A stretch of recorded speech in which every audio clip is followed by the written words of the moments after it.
अस्मद्गुरुभ्यो नमः अस्मत्परमगुरुभ्यो नमः अस्मत्सर्वगुरुभ्यो नमः श्रीमते रामानुजाय नमः अस्मद्गुरुपरम्परायै नमो नमः। वर्णिवेशमणीयदर्शनं मन्दहासुराननाम्बुजं पूजितं शरणोत्तमेर्मुदा धर्मनन्दनमहं विचिन्तये।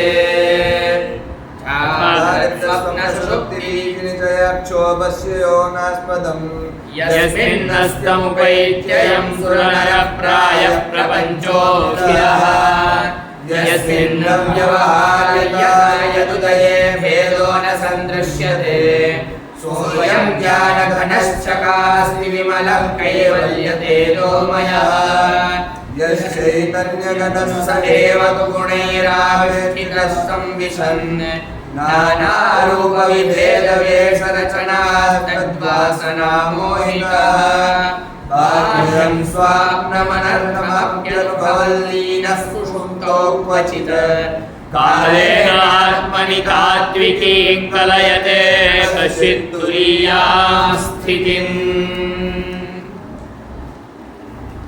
अथ मुण्डकोपनिषदि तृतीयः खण्डः तत्र द्वितीयो मन्त्रः। जागरितस्थानो वैश्वानरो प्रथमा मात्रा आप्तेरादिमत्वाद्वा आप्नोति वै सर्वान् कामानादिश्च भवति य एवं वेद। इदानीम् अत्र फलश्रुतिपुरस्सरं प्रणवाक्षरे यत् अक्षरत्रयं वर्तते अकारः उकारः मकारः इति तत्र आदिमः यः अक्षरः अकाररूपः स च अकाररूपः अक्षरः साक्षात् परमात्मैव वैश्वानरस्वरूपः अयं परमात्मा बहिष्प्रज्ञः परमात्मा जागरितस्थानः परमात्मा। जागरितस्थानत्वं वैश्वानरत्वं च तत्र पूर्वमेव उपपादितम्। विश्वेस्मिन् एषः परमपुरुषः नररूपेण राराजमानः अस्मत्कृते दर्शनं प्रयच्छति। यतोहि पूर्णरूपेण प्रणवस्वरूपः अयं परमात्मा तत्र अकारः अकारो वै विष्णुः इति साक्षात् परमात्मनः एव अयम् अकारः वाच्यः वाचकः शब्दः अक्षरविशेषः। तदिदं स्वरूपम् उपपाद्य अयम् अकारः वैश्वानरस्वरूपः परमपुरुषस्य वैश्वानररूपत्वम् अस्मत्कृते दर्शयति। तदीयं वैश्वानररूपत्वम् अस्माभिः अनुभाव्यं चेत् अस्माकं जागरितस्थानं यद्वर्तते तत् स्थाने तस्य परमपुरुषस्य परमात्मनः विश्वनरत्वेन रूपेण अनुभवः कार्यः। सः अक्षरत्रयविशिष्टः यः ओङ्कारः तस्य प्रथमा मात्रा मात्रात्रयं तत्र प्रथमा मात्रा अकाररूपः मात्राविशेषः। अयम् अकाररूपः मात्राविशेषः तदीयं स्वरूपम् अकाररूपेण वैश्वानररूपेण विष्णुरूपेण यः अवगत्य अनुभवं कुर्वन् परमपुरुषस्य दर्शनं करोति तस्य कृते फलं वदति। आप्नोति हवै सर्वान् कामान् आदिश्च भवति य एवं वेद। यः वैश्वानरस्वरूपरूपेण परमात्मानं आकार विशिष्टत्वेन रूपेण ओंकारे अवगच्छन् अनुसंधानं करोति, उपासनं करोति, जानाति, अवजानन् उपासनं करोति, सः हवै हवै इति प्रसिद्धौ, वै इति एवकारार्थे प्राप्नोत्येव, तत्र सन्देहो नास्ति, प्राप्नोति हवै किम् आप्नोति हवै, आपलव्याप्तौ पूर्णरूपेण प्राप्नोति। आसमन्तात् प्राप्तिः, कस्य प्राप्तिः भवति? सर्वेषां कामानां परिपूर्तिर्भवति। वैश्वानरस्वरूपेण जागरितस्थानः परमपुरुषस्य अनुसन्धानम् उपासनं यः करोति सः सर्वान् कामान् आप्नोति। न केवलम् कामानां प्राप्तिः लोके आदिश्च भवति, आद्यः भवति, प्राथम्यं प्राप्नोति। यस्मिन् क्षेत्रे यत् कार्यं करोति तत् क्षेत्रे तत् कार्यानुगुणत्वेन रूपेण प्रथमः भवति, आदिमः भवति। अतः एतादृशम् अनुसन्धानं परमपुरुषस्य अवाप्तव्यं, कर्तव्यम्। ओंकारे अकारस्थाने प्रथममात्रायां तदिदम् अर्थानुसन्धानं ज्ञापयन् भाष्यकारः गोपालानन्दमुनिः भाष्ये इत्थम् उपपादयति। केन आलम्बनेन कं पादं भावयेत् तदेतद्विशिष्य आह। केन आलम्बनेन कं पादं भावयेत्, वैश्वानरस्य आलम्बनं कुर्वन् प्रथमपादस्य प्रथमाक्षरस्य अनुसन्धानं कर्तव्यम्। जागरितस्थानः प्रथमपादे विद्यमानः सन् वैश्वानरस्य अनुसन्धानम् अकारेण कुर्वन् यदा उपासनं करोति सः तदानीम् एतादृशं फलम् अधितिष्ठति इति। तत्र भावना अनुसन्धानम् उपासनं खलु, भावयेत् अनुसन्धानं कुर्यात्, विधिः तदपि विधिः इति चेत् कर्तव्यमेव, करोति चेत् फलं प्राप्नोत्येव। यथा पूर्वकाण्डे अग्निहोत्रहोमेण स्वर्गं भावयेत् इत्याकारकवाक्यानुसन्धानपुरस्सरं विधिवाक्यानुसन्धानपुरस्सरम् अग्निहोत्रस्य अनुष्ठानं करोति तदानीं स्वर्गाख्यं फलं प्राप्नोत्येव। तदर्थम् अपूर्वादीनां मध्ये अदृष्टादीनां योजनात् पुरस्सरं तत्र स्पष्टरूपेण उपपादयन्ति। तद्वत् अत्रापि एतादृशस्थाने प्रथमपादे जागरितस्थानः सन् वैश्वानरस्य परमपुरुषस्य वैश्वानरस्वरूपस्य अनुसन्धानम् अकारेण कुर्वन् एतादृशं फलम् अधितिष्ठति, प्राप्नोत्येव। तदुपपादयति अत्र जागरितः केन आलम्बनेन, कस्मिन् पादे, प्रथमपादः कोऽयं पादः, जाग्रत्पादः, जागरितस्थानरूपः पादः, स्थानविशेषः तदेव स्थानत्रयं। तत्र चतुर्थं स्थानमपि वर्तते, तत् अर्धमात्रारूपेण विद्यमानं, तत् तुरीयं स्थानम् इत्येवं रूपेण तुरीयः पादः। अत्र प्रथमः पादः इति चेत् सः जागरितस्थानरूपेण विद्यमानः पादः प्रथमपादः।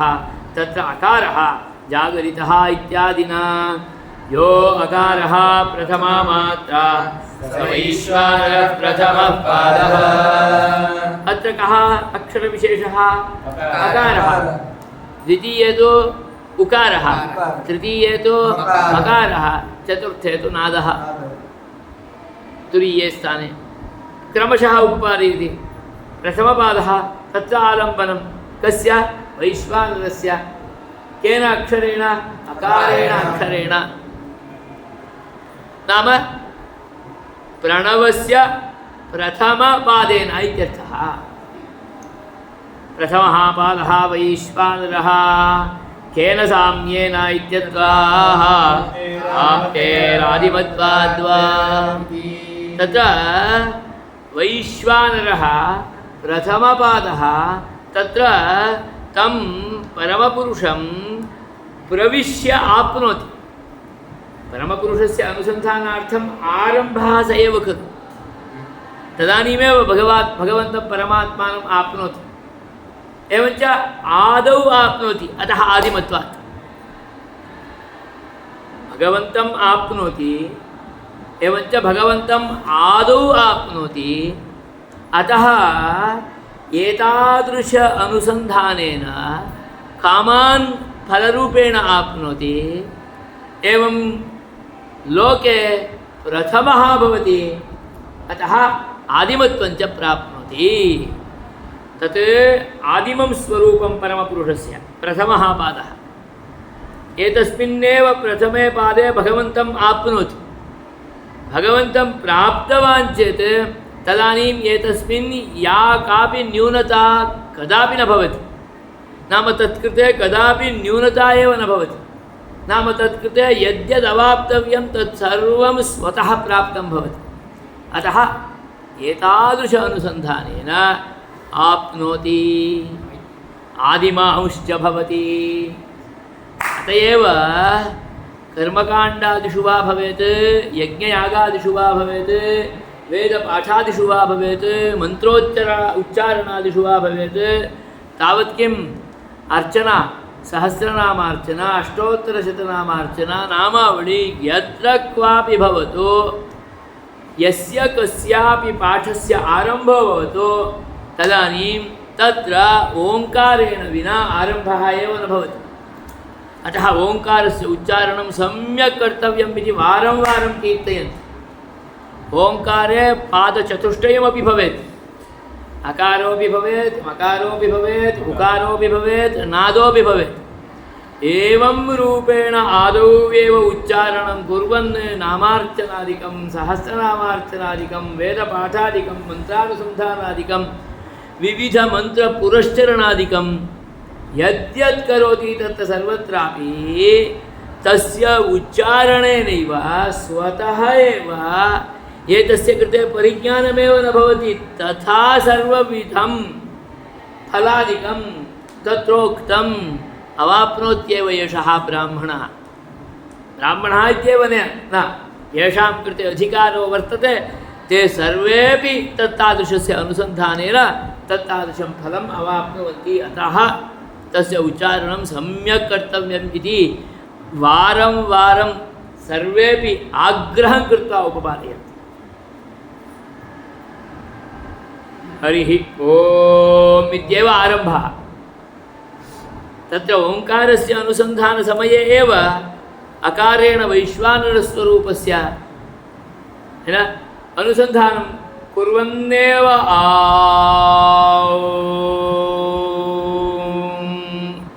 इत्येवं रूपेण उपपादनं करोति खलु अनुसन्धानं करोति खलु तेनैव तत्तादृशस्य फलस्य अवाप्तिः भवति अतः तत् आदिमं पद अक्षरं तस्मादेव परमपुरुषस्य अनुसन्धानस्य आरम्भो भवति तम् आप्नोति भगवन्तम् आप्नोति अतः सर्वान् कामान् आप्नोति इत्याकारकं फलोत्कीर्तनमपि अग्रे कृत्वा तत्र दर्शयति इत्यर्थः अकारो हि सर्वमक्षरमाप्नोति अकारो वै सर्वावाक् अकारः आप्नोति किम् आप्नोति सर्वं वाङ्मयम् आप्नोति सर्वस्य वाङ्मयस्य आरम्भः एव आकारात् भवति अतएव अकारो वै सर्वा वाक् वाक् इत्येवं रूपेण विद्यमानं यत् तत्त्वं वर्तते तस्य सर्वस्यापि आरम्भस्थानं तदेव तस्मादेव सर्वस्यापि आरम्भः नाम विना अकारः अन्यत् किमपि अक्षरादिकं समुत्पन्नमेव न भवितुमर्हति अकारो वै सर्वावाक् नाम विष्णुर्वै सर्वसाम्राज्यं यतो हि अकारः विष्णुः अतः तदेव सर्वसाम्राज्यं तस्मादेव सर्वस्यापि उत्पत्तिः स्थितिः लयः इत्यादिकं सर्वमपि अतः तत्तादृशम् अर्थतत्त्वम् अस्मत्कृते अनुसन्धानार्थम् उपदर्शयति अकारो वै सर्वमक्षरमाप्नोति अकारो वै सर्वावागिति श्रुतेः विश्वश्च अयमर्थान् विश्वश्चायमर्थान् अखिलान् आदिश्चाय वितरस्य वर्णस्य पश्यतु विश्वश्चायमर्थान् अखिलान् आदिश्चाय वितरस्य वर्णस्य अयं वर्णः अकाररूपः इतरस्य सर्वस्यापि वर्णस्य आदिमः भवति एवञ्च अखिलान् अर्थान् एकस्मिन्नेव अकारे आयोजयति नाम अकारादेव सर्वं तर्हि सर्वेपि अर्थाः सर्वाण्यपि पदानि एतस्मादेव भवन्ति अक्षराण्यपि एतस्मादेव भवन्ति तर्हि अक्षरम् अक्षरात् पदं पदादेव पदार्थः अतः अर्थोपि सर्वोपि एतस्मिन्नेव लीनं भवति एतस्मादेव समुत्पन्नं भवति यतोहि सः एव परमपुरुषः स एव विष्णुः तस्मादेव सृष्टिः सृष्टिश्च तस्मात् भवति यस्मात् अक्षरात् तस्य विष्णोः उत्कीर्तनमपि भवति अतः वाच्यम् एवञ्च वाचकः वाच्यः विष्णुः वाचकः अकारः एवञ्च अनयोः द्वयोः अपि अभेदः एवञ्च अकारादेव सर्ववर्णस्य वाङ्मयजातस्य समुत्पत्तिः इति चेत् अकारवाच्यात् तस्मात् महाविष्णोः परस्तादेव सर्वोपि सर्वमपि अर्थजातं पदार्थजातं लोके विद्यमानम् अतः अर्थानामपि आदिः अयमेव अकारः इत्याकारकम् अर्थतत्त्वम् अस्मत्कृते उपपाद्य यः एवम् उपास्ते अकारादेव सर्वं वाङ्मयजातम् अकारादेव निखिलं विश्वम् इत्येवं रूपेण विज्ञाय अनुसन्धानं कुर्वन् यः ओंकारे प्रथमाक्षरस्य तस्य अनुसन्धानं करोति उपासनं करोति यः उपास्ते सः आप्नोतिह वै आप्नोत्येव खलु खलु हा इति प्रसिद्धौ खल्वर्थे खलु इति चेत् प्रसिद्धौ इत्यर्थः प्राप्नोत्येव खलु वो तो पाएगा ही न वै इत्यस्ति एवकारार्थे अवधारणार्थे प्राप्नोत्येव खलु इत्यर्थः नाम तत्र सन्देहस्य संशयस्य अवकाशः एव नास्ति कदाचित् प्राप्नोति कदाचित् न प्राप्नोति इति तु न प्राप्नोत्येव कथमपि न प्राप्नोति इति प्रसङ्गः एव न भवति अतः ओंकारे प्रथमपादरूपः यः अकारः सः विष्णोः वाचकः परमात्मनः वाचकः तस्मात् अकारादेव सर्वं वाङ्मयजातं तस्मात् अकारादेव निखिलं विश्वम् आरब्धं भवति अतः विश्वमपि तस्मादेव आप्नोति अतः अकारः एव आदिः भवति एवं रूपेण यः अकारस्य अनुसन्धानं करोति सः सर्वान् कामान् आप्नोत्येव खलु प्रथमो भवति खलु आदिश्च भवति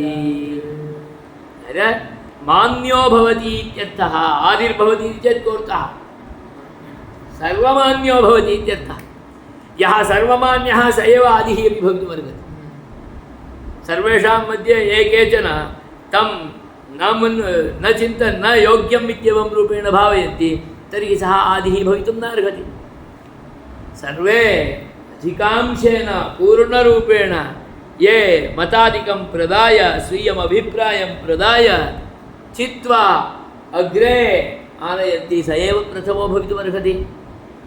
एवं रूपेण यः अनुसन्धानं करोति सः आदिः भवति, आदिश्च भवति। नायको भवितुमर्हति, साम्राज्यनायकः भवितुमर्हति, राज्यनायकः, राष्ट्रनायकः, मण्डलनायकः, तालूकु अधिपतिः, सरपञ्च, विद्यालयस्य अधिपतिः, वार्डन्। कः इदानीम् आसीत्? भवेश हर्ष अधिपतिः भवितुमर्हति, दीक्षित् भवितुमर्हति, कदाचित् आदिश्च भवति, वर्गनायकः, गणनायकः, गणनायकः, एवम् आदिः भवति इत्यर्थः। एवं रूपेण अनुसन्धानकरणेन साधूनां नायकोऽपि भवति, कोठारी भवति,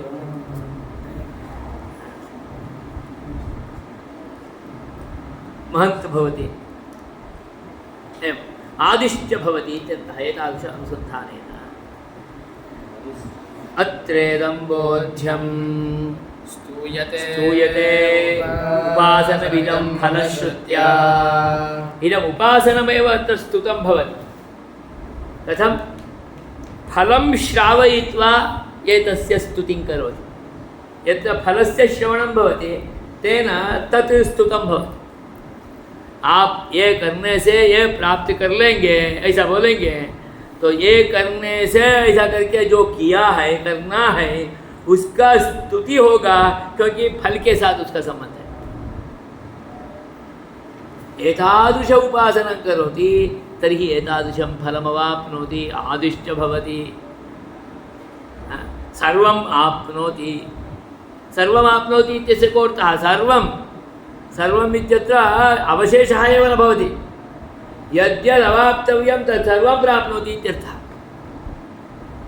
शिष्टमेव न भवति। चिन्तितं, संकल्पितं, अनुसंहितम्, अनुसन्धानमपि न कृतं, मत्कर्मानुगुणं प्राप्तव्यं तदपि प्राप्नोति। अतः तत्र कदापि फलविषयकचिन्तनमपि कर्तव्यस्य आवश्यकता नास्ति।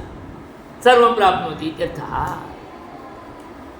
मुझे ये चाहिए ऐसा चिंतन करने का भी जरूरत नहीं है, ऐसा फल का प्राप्ति हो जाता है ऐसा अनुसंधान करने से। फलश्रुत्या अस्य उपासनस्य स्तुतिं करोति। स्तुतिः नाम स्तोत्रं। स्तोत्रं नाम गुणिनिष्ठगुणाभिधानं। गुणिनी विद्यमान गुणस्य कथनं क्रियते चेदेव स्तोत्रम। हम बोलते हैं ना वो स्तोत्र कर रहा है, उसमें नहीं है वो बोल रहा है, ऐसा अर्थ में हम व्यवहार करते हैं। नहीं, जिसमें जो गुण है उस गुण को कीर्तन करते हैं तो ही उसको स्तोत्र कहलाता है। इसलिए हमारे लिए भगवान का हरेक स्तोत्र प्रमाण है, गुरु का हरेक स्तोत्र प्रमाण है, परंपरा का हरेक स्तोत्र प्रमाण है। क्योंकि परंपरा में रहने वाला गुण का, गुरु में रहने वाला गुण का, भगवान में रहने वाला गुण का ही उत्कीर्तन वो करता है। इसलिए उसको प्रमाण के रूप में स्वीकार करते हुए उस भगवान का नामावली को, अनुसंधान को, स्तोत्र को उच्चारण करके वो फल प्राप्त कर लेते हैं। नहीं तो इसका इतना पुरस्चरण करो ये फल होगा, इसका ये करो, ऐसा कैसे हो सकता है? यही मार्ग है उसमें। और हर जगह में, हर मंत्र में, हर उच्चारण में प्रणव के साथ। तो ये फल का संबंध के साथ, उस नामावली का प्रताप के साथ, उस मंत्र का प्रताप के साथ वो उस फल को प्राप्त कर ही लेगा। और सभी बीज मंत्र जो भी होगा वो ओंकार से ही संपुटित होता है, आगे पीछे ऊपर नीचे कैसे भी करें। अतः एतत् स्पष्टरूपेण दर्शयति अत्र। स्तूयते उपासनमिदं फलश्रुत्या न चेह पादस्य एकैकस्य स्वातन्त्र्येण उपासनविधाने तात्पर्यम्। हाँ, ऐसा अर्थ है, इसलिए मैं आकार का ही उच्चारण करता रहूँगा, उसका ही उपासना करूँगा। सर्वम आपनोति ऐसा बोल दिया है, आदिश्च भवति ऐसा बोल दिया है, इसलिए इतः परम अहम ओंकारस्य उच्चारणं न करोमि, अकारस्य उच्चारणं करोमि इत्येवं रूपेण विचिन्त्य तत्तात्पर्य इदं न प्रोक्तम्। उच्चारणं तु प्रणवस्यैव पादचतुष्टय विशिष्टस्यैव प्रथमपादस्य उच्चारणवेलायामेव यदा वयम् एतादृशं वैश्वानरस्वरूपं परमपुरुषस्य परमात्मनः विचिन्तयामः, अनुसन्धानं कुर्मः, तदानीं तादृशं फलमाप्नोति इत्यभिप्रायः। अत्र अतः स्पष्टयति, स्वातन्त्र्येण उपासनविधाने तात्पर्यं नास्ति, अपि तु तत्तदवस्थोपलक्षितस्य तत्तन्मात्रावलम्बनतया अवस्थातीतस्य प्रणवालम्बनतया विशिष्टमेकमेवोपासनमिह विधीयते। अतः प्रणवालम्बनम् उपासनमिति चेत् एकमेवेदम् उपासनं। तत्र प्रथमं द्वितीय तृतीय चतुर्थपादसहितमेव उपासनम्। एतादृश अवलम्बनं कर्तव्यं, तेन एतत् फलं प्राप्नोति इति दर्शनार्थं प्रोक्तम्। अतः पादैकस्य एकैकस्य पादस्य पृथक् पृथक् अनुसन्धानार्थं कुत्रापि प्रयत्नः न आस्थेयः, यतोहि तत्र तात्पर्यं नास्ति श्रुतेः। समझ में आया? अवस्थोपलक्षितस्य तदतीतस्य च ब्रह्मात्मकतया एव विभावनं कार्यमिति प्रथमतः एव प्रोक्तम्। तत् कथं ज्ञायते इति चेत् एतादृश अवस्था चतुष्टय उपलक्षितम् एकमेव परं ब्रह्म तत्। तत् कीदृशम्? एतदतीतं परं ब्रह्म तत् परमात्मतत्त्वं। तस्यैव विभावनं प्रणवेन कर्तव्यम् इति आदौ एव उक्तत्वात् उपासनमिदं समस्तं एकमेव प्रणवोपासनमेव। तत्र प्रथम द्वितीय तृतीय चतुर्थपादानां च विशिष्टम् अर्थतत्त्वं फलश्रुतिं स्तोत्रद्वारा अस्मत्कृते विभावन पुष्टि आनयनार्थम् उपपाद्य दर्शयति। अतः अत्र पृथग् उपासनं न अत्र विचिन्तितं विवक्षितम् इत्यर्थः। प्रथमतः एव तत् प्रोक्तं। तस्यास्य उपासकस्य ब्रह्मात्मकस्वात्मानुभवलक्षण कैवल्यलक्षणमोक्षप्राप्तिः फलम्। तस्य उपासकस्य तस्य अस्य उपासकस्य अस्य प्रणवस्य उपासकस्य ब्रह्मात्मक स्वात्मानुभवलक्षण ब्रह्मात्मकं स्वात्मानम् आत्मानं परमपुरुषात्मकत्वेन रूपेण जागरितस्थानावस्थितायां विद्यमानम् आत्मानं येनम् उपासते, अनेन एतस्य कृते मोक्षप्राप्तिः भवति। कोऽयं मोक्षः इति चेत् कैवल्यलक्षणो मोक्षः। नाम अहं केवलः ब्रह्मात्मकः एव, मां विना अन्यत् किमपि अहं चिन्तयितुं न शक्नोमि। माम् इति चेत् ब्रह्मात्मकं मां, परमात्मात्मकं मां, परमात्मात्मकं स्वात्मानं जागृतवस्थायां वैश्वानरस्वरूपेण आद्यक्षररूपेण, तदपि वाङ्मयस्य आद्यक्षरस्य रूपेण अस्मादेव निखिलमपि तत्त्वं विश्वे विद्यमानम् इत्याकारकार्थतत्त्वानुसन्धानपुरस्सरं करोति। तेन एतस्य कृते फलमपि एकमेव कीर्तितं। तत्तादृशं फलं कैवल्यलक्षणमोक्षरूपं फलं प्राप्नोति।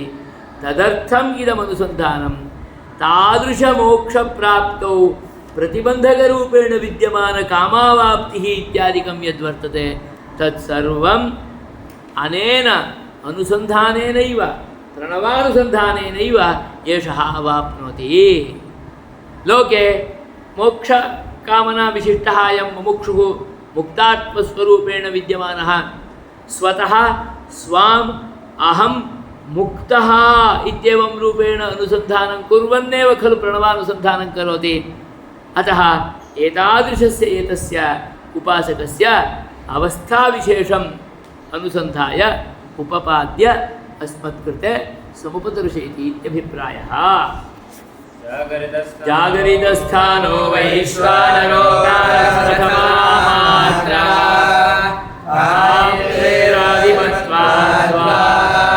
आप्नोति ह वै सर्वान् कामान् आदिश्च भवति य एवं वेद। पुनरेकवारं जागरितस्थानो वैश्वानरो प्रथमा मात्रा आप्तेरादिमत्वाद्वा आप्नोति ह वै सर्वान् कामान् आदिश्च भवति य एवं वेद। हरिः ओम्।